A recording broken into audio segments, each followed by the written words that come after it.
Fivavakantsika ankehitriny. Masina tsara indrindra mankasitraka anao zay noho ny fahasoavanao. Mankasitraka noho ny fitahinao fa andrainteninao zay ankehitriny. Ianao dia hamadika tantaram-piainana androany na iza maniry ho fitaovana mahery vaika am-pelantananao dia hivadika ho fitaovana mahery vaika am-pelantananao izy manomboka androany. Misaotra tompo fa ny famantarana sy ny fahagagana dia hanaraka ny olonao ary ny olonao dia hanao izay sitraky ny fonao ny anaran'i Jesosy Kristy. Amen. Hamadika ny baibolitsika isika. Misy zavatra manokana planina an'Andriamanitra tiako ho azonao androany. Dia tsika hamadika ny baibolitsika aloha hanomboka ao amin'ny bokin'ny Asan'ny Apôstôly toko faharoa andiny fahafito ambin'ny folo. Asan'ny Apôstôly toko faharoa andiny fahafito ambin'ny folo. Asan'ny Apôstôly toko faharoa andiny fahafito ambin'ny folo. Tiako eny tsara ianao angataka amin'ny tompo mba tsy ho lava amin'ny hafatra androany. Teboka sarobidy anovan'ny manodidina anao, ahatonga anao hanao ny planina an'Andriamanitra ny arahako aminao androany ary ho hitanao fa misy vokany fiarahanao amin'Andriamanitra. Misy vokany eo. Zao laka ny tenin'Andriamanitra ary. Ary amin'ny andro farany Andriamanitra no andatsahako ho fanako amin'ny ofo rehetra ary ny zanaka lahy anareo sy ny zanakareo vavy aminany zatovinareo hitafahitana ary lay antrareo anonofy. Ary nampanompo na lahy na vavy dia andatsahako ho fanahiko amin'izany andro izany ka dia aminany izy. Ary nisy fahagagana any amin'ny lanitra ambony aho sy famantarana amin'ny tany ambany dia rasy afo avozavon'ny setroka. Alasaka na vavy hamadika ny baiboly indray tsika ao amin'ny bokin'ny Marika. Marika toko fahaenina ambin'ny folo. Marika fahaenina ambin'ny folo andiny fadimy ambin'ny folo. Dimy ambin'ny folo any no raisika. Ary hoy Jesosy taminy, mandehanany amin'izao tontolo izao ianareo ka mitoriany filazany tsara amin'ny olombelona rehetra. Toy izy atsika. Izay misy atao batisa no vonjena fa izay tsy mety mino aloha. Fa izao famantara izao no hanaraka izay mino. Hamoaka demonia amin'ny anarako izy. Hiteny amin'ny fiteny izay mbola tsy hainy izy. Handray menarany izy ary na dia misotra avamafata azy izy dia tsy hampaninina azy zany. Hametra tanana amin'ny marary izy dia ho sitrana ireny. Ary Jesosy tompo rehefa niteny taminy dia nampiakarina ao any an-danitra ka nipetraka eo ankavanan'Andriamanitra.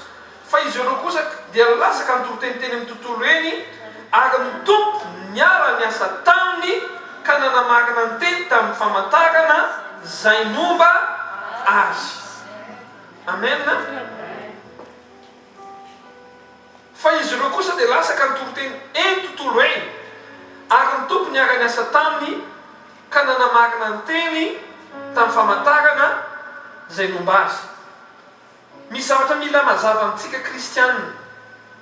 Mazava amiko mazava aminao. Planina an'Andriamanitra dia planina mazava ary planina efikasy. Raha ny planina an'Andriamanitra ny hidirantsika dia tsy ho voatohitra ny zavatra izay ho ataon'Andriamanitra amin'ny alalantsika tsiraray azy. Teno amen aloha. Amen.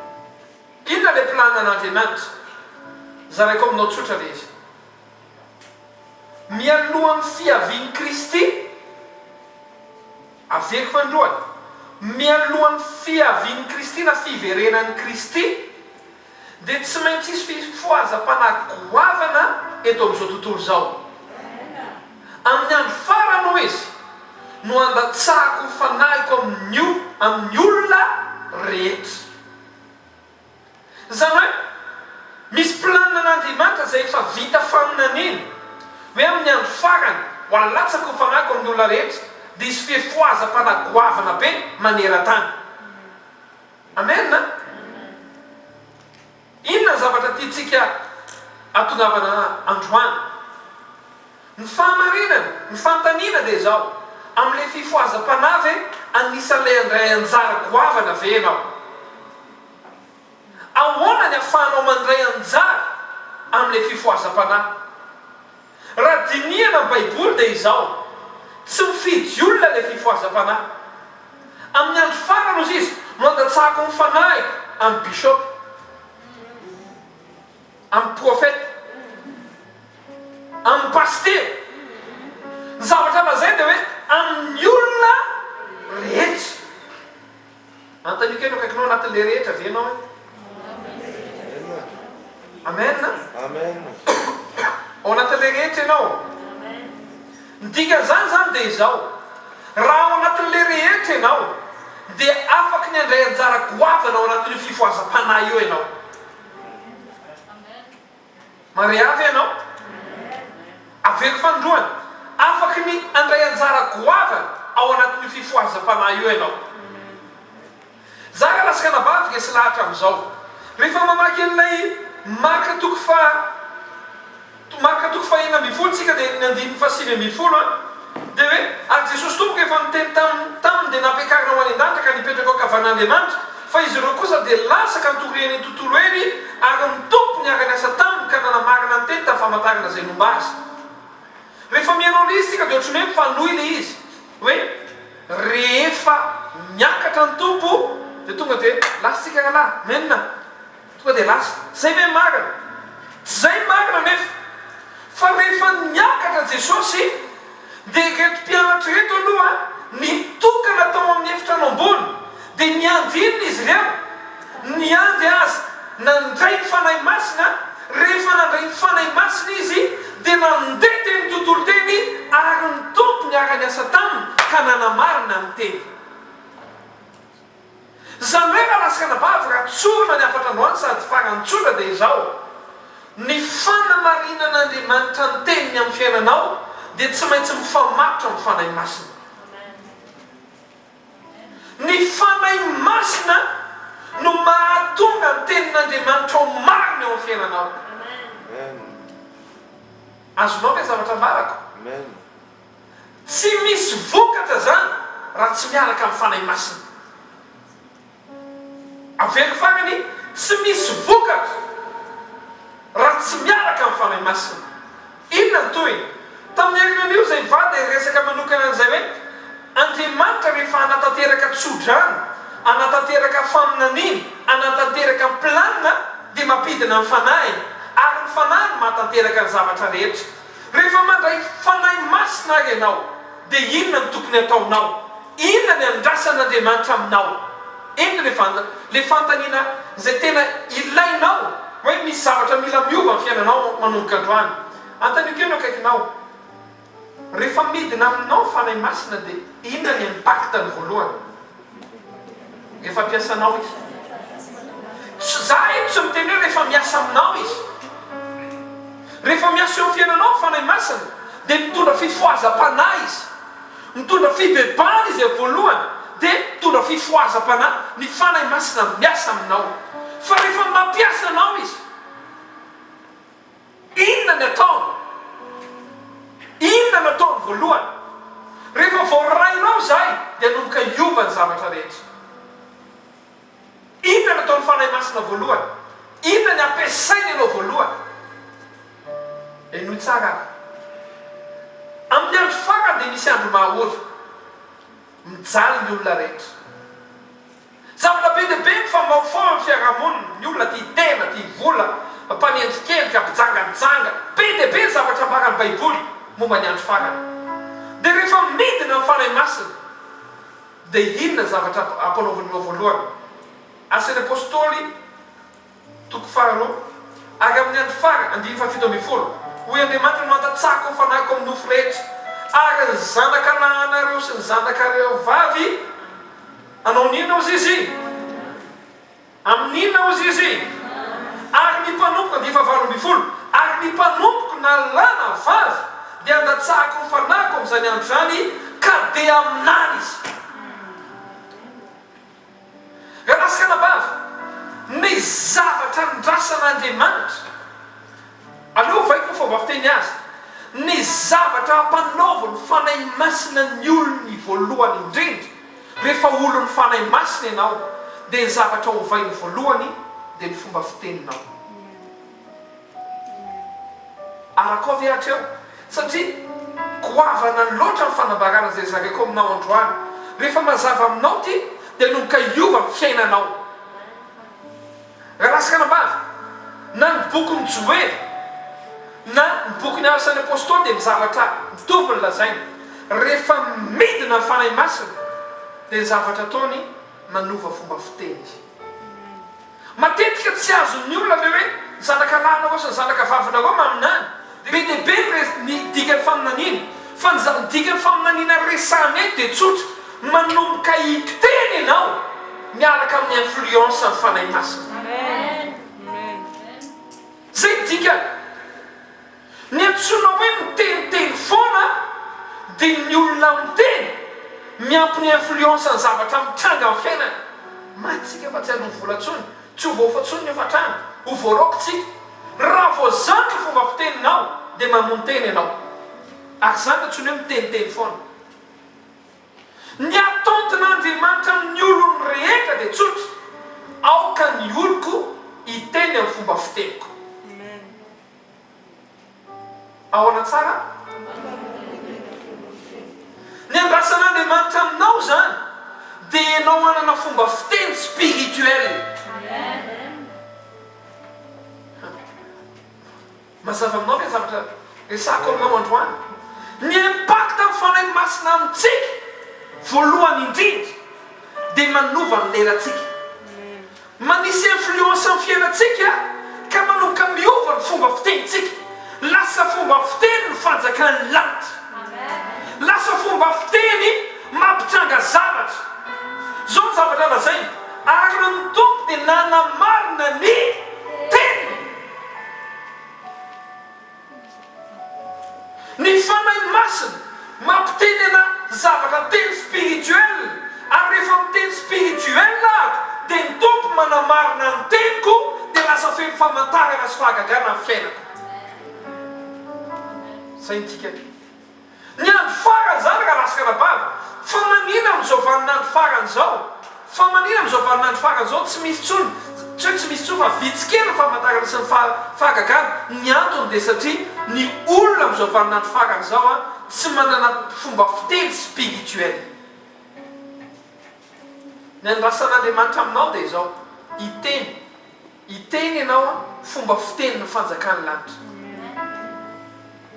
zay ny andrasan'Andriamanitra aminao misy zavatra mitranga aza zay zavatra mitranga ny teneniny fa zay zavatra ho ampitrangany fanjakany lanitra ny teneniny azonao ve le izy misy tsy fisina ve rehefa misy tsy fisina ny mpaminany dia milaza foana fa hoy Jehova hoe androany dia hitobaka ny vary androany dia ho fery ny tafotafo androany dia ho mora kely ny taimbory mailala androany hitanao ny zavatra filaza ny fanjakan'Andriamanitra ny fomba filaza ny fanjakan'Andriamanitra tsy miankina amin'ny zava-misy fa miankina amin'ny zavatra zay tiana hitranga maditra ny olona anankiray ao anatin'ny tranonao aza atao hoe belo kely izy satria nahoana raha ny fiteninao hoe belo kely izy dia vao mainka manamafy ny lohany zay tianao hitranga ny lazaina araky ny sitrapon'Andriamanitra zay mahatonga anao hoe androano a isy olona eto amin'ity toerana ity iova ho lasa mpanompon'Andriamanitra ianao ho hitanao ao fa ny tokantranonao any anomboka iova ny fomba fiteninao dia Andriamanitra hanamarina ny teniny amin'ny alalanao ao anatin'ny tokantranonao ao tsy hisy andro na iray azy ka hiaina tsy fisina ianareo maminanao fiainanareo misy olona amintsika eto hiainareo an'izany hoe tsy mety ritra ny ao amin'ny vata fitahiriza fa zay maky ianao dia mbola misy foana maky ianao dia mbola misy foana maky ianao dia mbola misy foana ho hitanareo fa isy aminareo jobo vavolombelona amin'izany ny olona nakalasaka nabavy dia izao ny kristianina lasa miteniteny foana kehitreny tsy miteny zay tian'Andriamanitra ho teneniny ianao fa manao miteny ianao zay zavatra tiany dia volo teneniny ianao dia resy ianao ny teninao ny baiboly no anamarinana anao raha te ho kristianina efficace tsika hoe kristianina manitatra amin'ny fanjakany lanitra ny fanitarana amin'ny fanjakany lanitra dia mifamatotra amin'ny fomba fitenitsika. Ahoana fomba fiteninao? Manomboka androany ny faharesena aza voaka ny vavanao na indray mandeha. Ninona mandalo amin'ny fiainanao dia zao foana, anao zavatra Andriamanitra, anao zavatra Andriamanitra, anao zavatra Andriamanitra, hanokatra varavarana Andriamanitra, hanokatra ny lanitra Andriamanitra, hanirakolona Andriamanitra. Ianao ve vonona manomboka androany hanova fomba fiteny? Zao ny zavatra mahagaga anao anatin'ny Baiboly. Rehefa manendry mpaminany Andriamanitra dia ny zavatra ataony amin'ilay mpaminany voalohany, dorany lerany, asiny vainafo dia ampidiriny eo am-bavany. Ny antony dia zao, satria tsy tian'Andriamanitra hiteniteny foana ny olona. Teny kely akaikinao tsy mahazo miteniteny foana ianao hoe. Ahoana tsara? Ninona zavatra mitranga ny fomba fiteninao dia fomba fiteny mampitranga zavatra miaraka amin'Andriamanitra. Tiako reny hoe ilay zavatra tenenin'Andriamanitra ary izy nanamarina ny teniny. Manina tsara? Avereny fandroana hoe raha miteny no tena lany ny volako. Toezo ny toriteny?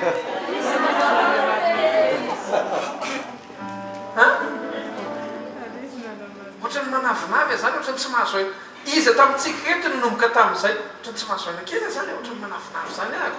Inona tranga rehefa avy eo? Nanavy ianao satria izy nanamarina ny teny. Tadidio fa misy karazana teny anaovan'ny devoly amen. Ny teny negativa rehetra dia anaovan'ny devoly amen. Anaovan'ny fanatitra mihitsy. Manomboka androany mitenena zavatra amin'ny fiainanao. Alohany rehefa misy zavatra mitranga, aza miteny aloha, vadiko io mahalala anazy. Rehefa misy zavatra mitranga, misy fotoana tsy miteny ninina mihitsy. Tsy miteny mihitsy ahako. Satria nahoana? Fantatro fa raha hiteny eo ahako dia na ny lanitra manao amenina na ny elo. Ka zany hoe famarinana e. Zay vava avoaka ny vavanao, zay teny avoakanao, na ny devoly manao amenina na ny anjely. Manomboka androany, aoka mpanao amenina ny anjely ianao. Manonoina ao anatin'ny tokantranonao, rehefa miditra eo tokantranonao ianao dia tonga dia tonoiny araka ny tenin'Andriamanitra hoe raha mino aho dia ho vonjeny za sy ny ankonako. Vonjena daholo ny olona ato anatin'ity trano ity. Fa tsy hoe dadanareo iny angamba raha izy dia tsy hivavaka mihitsy. Azonao ve le izy? Ny mamparefo atsika kristianina, zay marefo moa zany fa tsy vahy zany. Ny mamparefo ny kristianina dia ny teniny. Manomboka androany, tianao ho feno zavatra tsara ny tranonao, tonoiny le izy. Tonoiny le izy. Andriamanitra manamarina ny teny. Tsy ianao manamarina azy. Misy olona manontany anahy, efa mivavaka dia matahotra ilay olona. Pasteur, so mba trop be zany zavatra teneninao zany. Zanga te alala. Hoy zany tsy samy manamarina an'izany fa ny ery. Izy ny manamarina zay teneniko. Dikan'izany ny anjarako miteny rehefa mifanay masina. Ndray andro namangy hopitaly dia le olona teo efa olona efa mitsity efa hoe andasana sisa. Dia efa miteny le dokotera izy zany efa tsy namana intsony pastera fa ampahirezo ny manodidina rehetra. Ay ve ho afa mania dia tantarany ay ve ho ay. Dia makeo amina dia afa ny sain'Andriamanitra tononiko manonona fananganana ho anao amin'ny anaran'i Jesosy. Amen. Dia rehefa lasa dia ohatry ny hitako zany le dokotera manao io. Fa mizy ka lasa nabavy tsotra ny fahamarinana zay asain'Andriamanitra teneniko, zay no avoaka ny vavako. Za tsy tokony hiteny mihitsy en fonction ny zavatra mitranga, fa miteny en fonction ny zavatra tiako hitranga. Azonao ve le izy? Tsy hoe inona mitranga eo dia hoe miteny momba an'iny ahako. Non. Fa miteny ahako arak'izay ao am-pon'Andriamanitra, asehon'Andriamanitra hoe ity fiangonana ity ho lasa goavambe. Ho lasa goavambe ity fiangonana ity. fantaro zao zavatra ao raha lasaka nabavy misy miandy ny vava zay teneninao araka ny fomba fiteny hoe miandy vava azonao izy ahoana tsara ny tontolo ara-panahy dia miandy vava latsaka manomboka androany ninona mitrango amin'ny fiainanao aza miteny en fonction circonstance fa mitenena arak'izay andrasan'Andriamanitra ho teneninao raha lasaka tsika mpanompon'Andriamanitra ndika zany tsika mila miteny araky ninona teny kely avekao mitenena araky ny sitrapon'Andriamanitra hoe